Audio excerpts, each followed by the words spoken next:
بسم اللہ الرحمن الرحیم۔ خرم سلطان سلطنت عثمانیہ کے بےحد مقبول اور مشہور ملکہ تھی۔ یہ سلطان سلیمان کے محل میں کنیز بن کر آئی۔ اپنی ذہانت اور قسمت کے بل بوتے پر سلطان سلیمان کی نکاح یافتہ زوجہ بنی۔ خرم سلطان نے اپنے ہاتھوں سے اپنی آپ بیتی لکھی۔ ترکیہ میں اس پر بڑا مشہور ڈرامہ بھی بنا اور تمام دنیا میں مرنے کے بعد خرم سلطان مشہور ہو گئی۔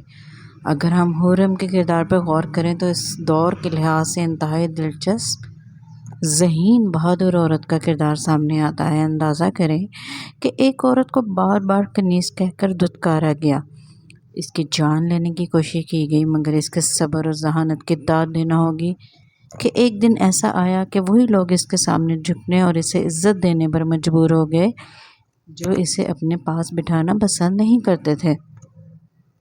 وہ اپنے جانی دشمنوں سے ہاتھ ملا کر برداشت کا مظاہرہ کرتی ہے، اپنی انا اور ضد پر قابو پا کر اسے اپنی طاقت بناتی ہے، فلاحی کاموں کے ذریعے عوام کے دلوں میں اپنی محبت پیدا کرتی ہے اور ان کے دلوں کی بھی ملکہ بنتی ہے۔ خرم کا ایک بیٹا شہزادہ بیازد تھا جو انتہائی قابل اور بہادر شہزادہ تھا۔ خرم نے مرنے سے پہلے اپنے بیٹے کو ایک زیرہ بھیجی اور خط کے ذریعے سے نصیحت کی کہ اگر تم اقتدار کی جنگ جیتنا چاہتے ہو تو سب سے پہلے اپنی جان کی حفاظت کرنا۔ جب تم زندہ رہو گے تو ہی اقتدار کے کھیل میں کامیابی حاصل کر سکو گے۔ یہ الگ بات ہے کہ بیٹے نے ماں کی اس نصیحت پر کان نہ دھرے اور اپنے سگے بھائی کے ہاتھوں ذلت آمیز موت اس کا مقدر ٹھہری۔ میں سوچتی ہوں ہمارے مشہور لیڈر عمران خان نے اپنے پیروکاروں کو ارطغرل ڈرامہ دیکھنے کا حکم دیا تھا۔ کاش کہ وہ اپنے فالوورز کو میرا سلطان دیکھنے کا مشورہ دیتے تو آج ان کی پارٹی کی حالت نہ ہوتی اور ان کے کارکنان جیلوں میں فیصلوں کے منتظر نہ ہوتے۔ عمران خان کو خرم سلطان کے کردار کا مطالعہ کرنا چاہیے اور اس سے بہت کچھ سیکھنا چاہیے۔ ویسے بھی عمران خان خواتین کی بات جلد سمجھتے ہیں کیونکہ مغرب کی طرح وہ خواتین کو بھی بہت اچھی طرح سے جانتے ہیں۔ دنیا کہتی ہے کہ عمران خان خوش قسمت ہے، میرے نزدیک عمران خان سے بڑا بدقسمت کوئی نہیں۔ مجھے یاد ہے کہ نواز شریف جیسا بڑا لیڈر اپنے دور اقتدار میں ایک مرتبہ بنی گالا گیا۔ ظاہر مقصد مفاہمت کا راستہ اختیار کرنا ہوگا، مگر عمران خان نے اپنی انا اور ضد میں اس موقع کو گنوایا اور اپنے گھر کی سڑک بنوانے کی فرمائش کر دی۔ پھر جب یہ سیڑھی سے گر کر زخمی ہوا تو پھر نواز شریف ہسپتال میں اس کی عیادت کے لیے گئے۔ عمران خان نے اس موقع کو بھی گنوا دیا۔ شہباز شریف نے بطور اپوزیشن لیڈر مساک معیشت کے لیے ہاتھ بڑھایا مگر وہ ہاتھ جھٹک دیا گیا۔ یقیناً باقی پارٹیوں کے رہنماؤں نے بھی یہ کوشش کی ہوگی مگر ناکام رہے۔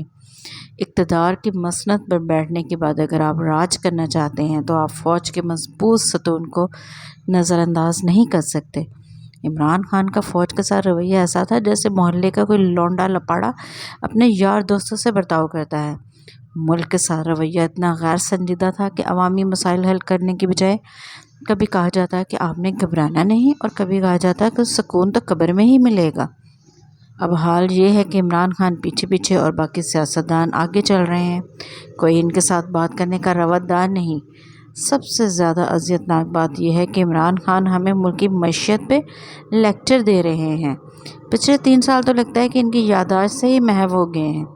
پی ٹی ایم کی وہ جماعتیں جن کی زندگیاں سیاست کرتے اور ملک سنبھالتے گزر گئیں، نواز شریف، شہباز شریف جیسے لیڈر جنہوں نے عوام کی زندگیاں بدل دی تھیں، ان کو عمران خان بتا رہا ہے کہ اسٹیبلشمنٹ کے ساتھ تعلقات کیسے ہونے چاہیے، ملک کی معیشت کیسے سنبھالنی چاہیے۔ قرب قیامت ہے یا آثار قیامت ہے، جو بھی سمجھ لیں۔